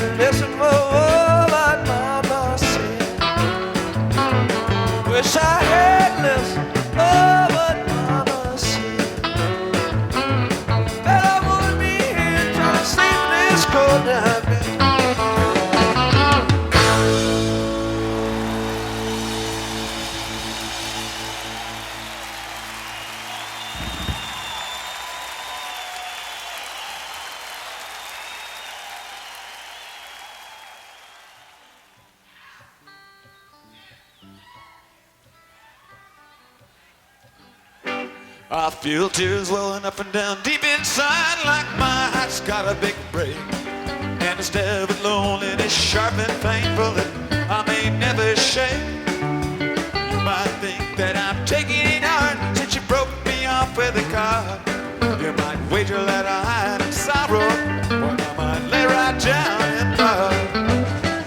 Now the race is on and here comes pride up the backstretch. Heartaches are going to the inside. My tears are holding back, trying not to fall. My heart's out of the running, to the scratch for another's sake. The race is on and it looks like heartaches, and the winner loses all.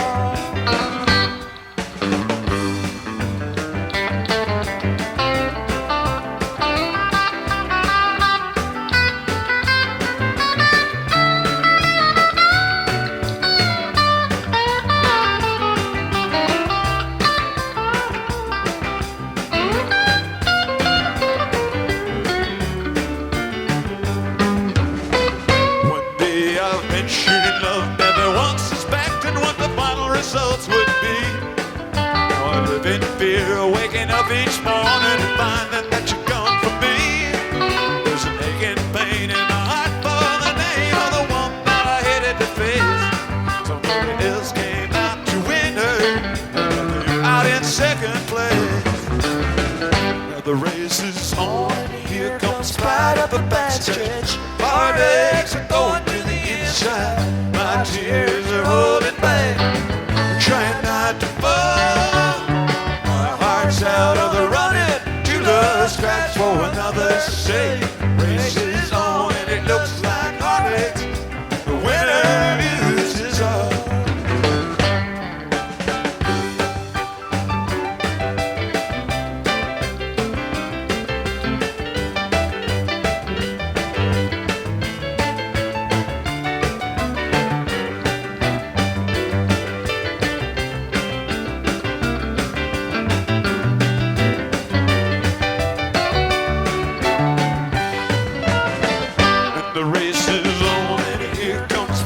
The backstretch, heartaches are going to the inside. My tears are holding back, trying not to fall. My heart's out of the running, to the scratch for another's sake. Race is on and it looks like heartache, the winner loses all. The race is on and it looks like heartache, the winner loses all.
Saloon with a Paso in my hand, watching flowers and children on the street.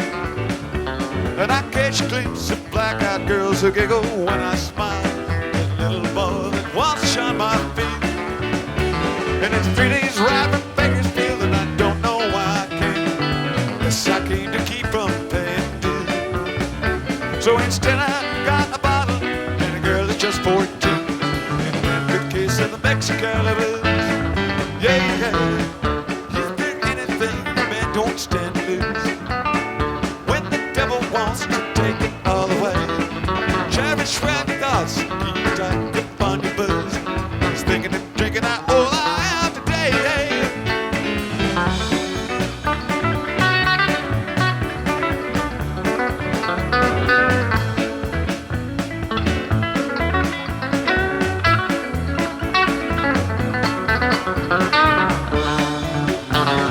Said her name was Billie Jean, and she was fresh in town.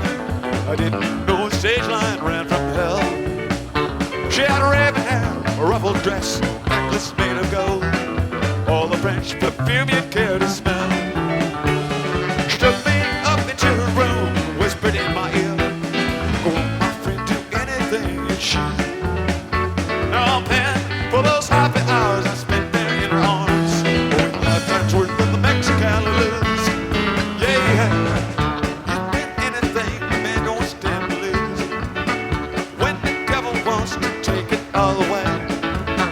Well, it does. Keep right, get on the booze. Just thinking and drinking.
horses riding and running across those deserts.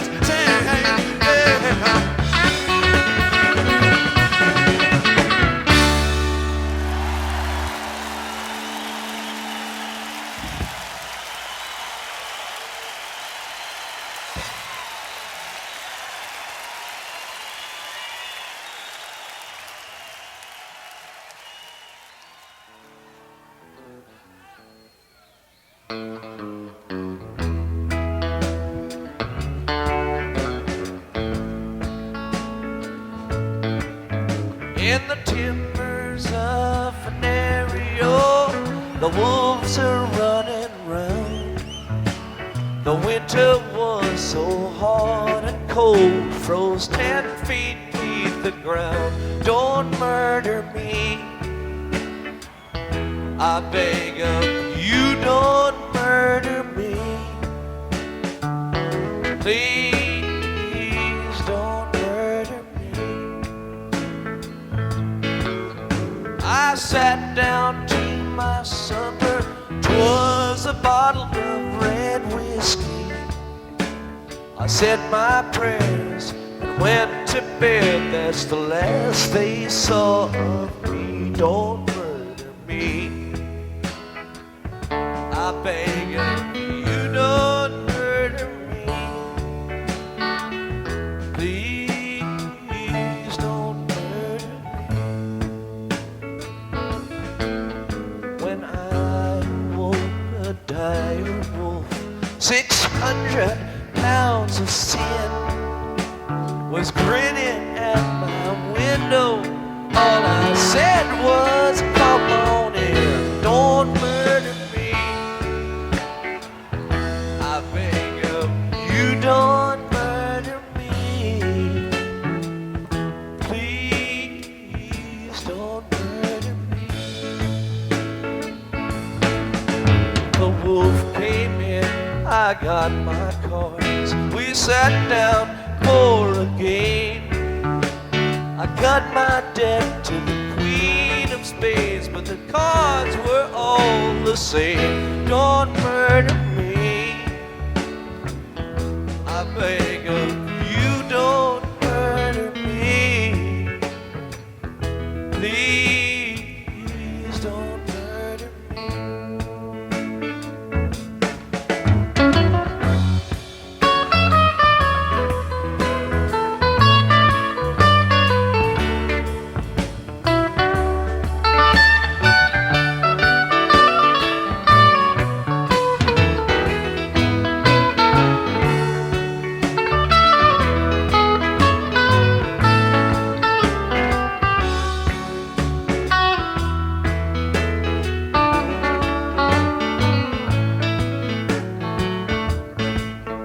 In the timbers of Venerio, the black and bloody mine, the dire wolf collects his due while the boys sing round the fire. Don't murder me,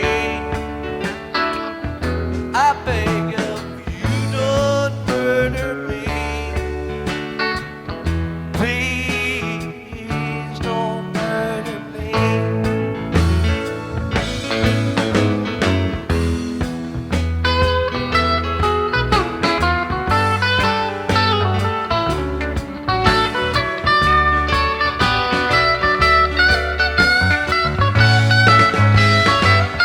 Don't murder me, I beg of you, don't murder me. Please don't murder me. Don't murder me, I beg of you, don't murder me. Please don't murder me. Please don't murder me.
side. She's got everything delightful. She's got everything I need. Takes the wheel when I'm seeing trouble. Pays my ticket when I speed.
9-mile skid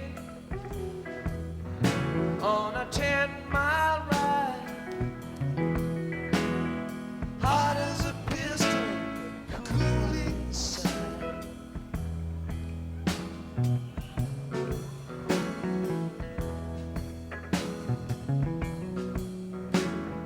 Cat in a tin roof, dogs in a bite. Nothing left to do but smile, smile, smile.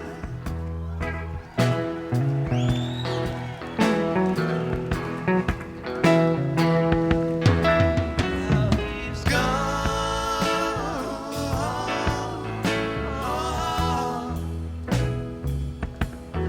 Now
nothing's gonna bring him back.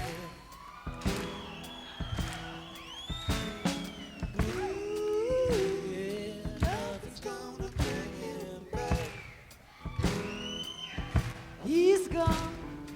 Ooh, nothing's gonna bring him back. Nothing's gonna bring him back. Oh, nothing's gonna bring him back. Yeah. Oh, nothing's gonna bring him back.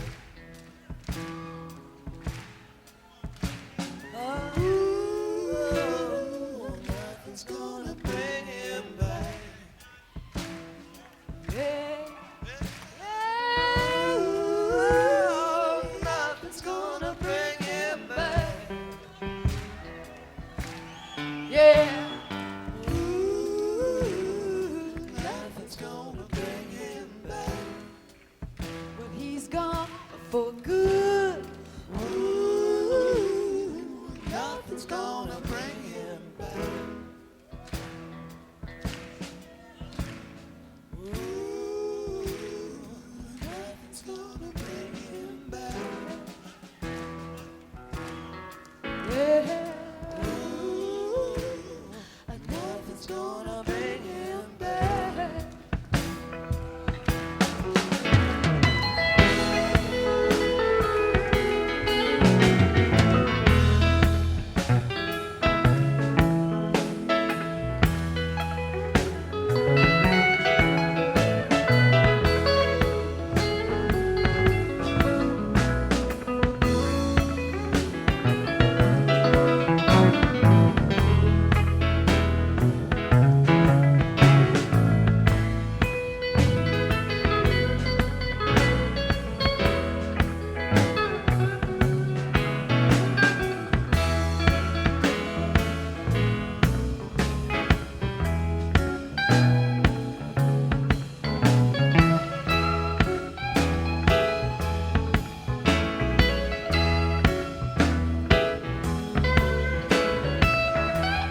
Just then the wind came squalling through the door.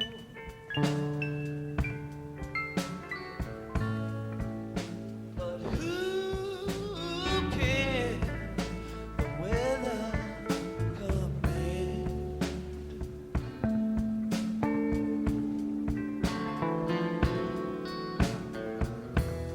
Just wanna have a little peace today, and a friend or two I love at hand.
sunshine daydream. Walk you in the tall trees, going where the wind goes. Loving like a red rose. Come on over, sweet babe. I'm waiting, I got you in the morning sunshine. Sunshine daydream. Sunshine daydream. Well, come on over, daydream. Sunshine daydream. Come on over, daydream. Sunshine daydream. We're waiting in a cold dream. Crawling at your window. Going where the wind goes. Never gonna miss her. I'm waiting, I got you in the morning sunshine. Sunshine daydream. Sunshine daydream. Sunshine daydream. Sunshine daydream. Come on over, daydream. Sunshine daydream. Come on over, daydream. Sunshine daydream. Sunshine daydream. Sunshine daydream. Sunshine daydream. Oh, come on, sweet that dog and daydream. Sunshine daydream. When I dream of a day. Sunshine daydream. Come on over, sunshine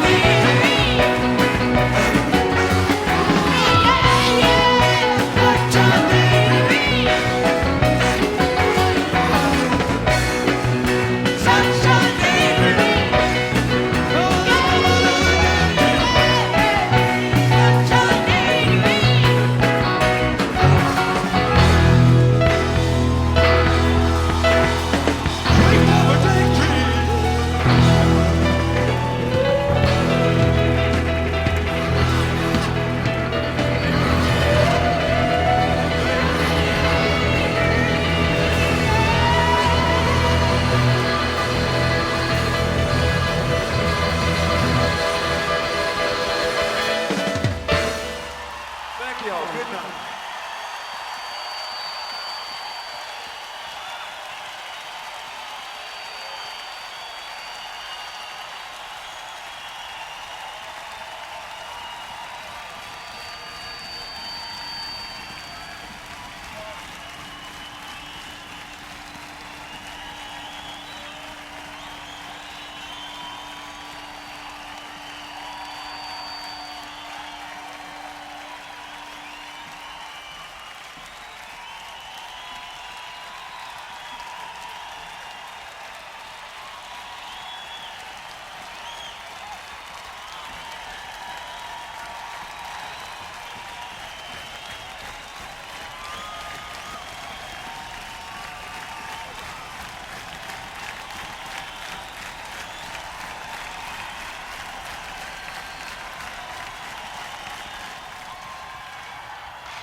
Went down to the mountain, I was drinking some wine. Looked at the devil on I saw by the side. Fire across the heaven, raining black and white. Get prepared, gonna be a party tonight. Hey, Saturday night. Well, one more Saturday night. Woo, Saturday night.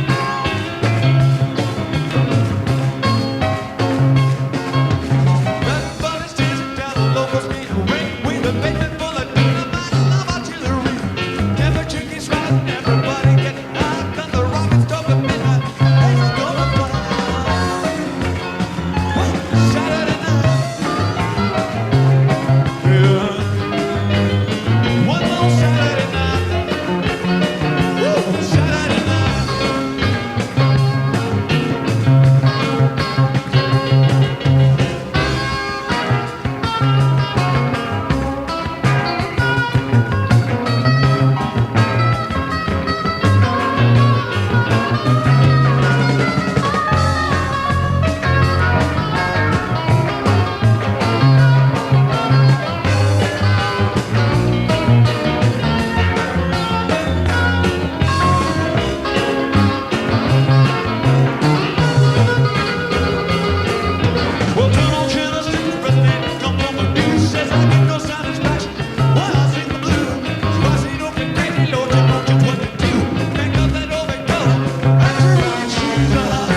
Takes a whole while. See you all later on. Bye.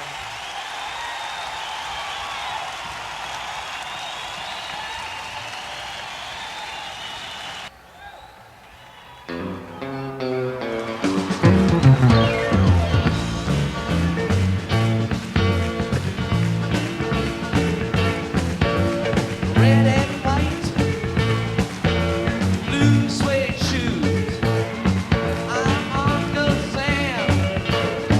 How do you do?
night. Thanks.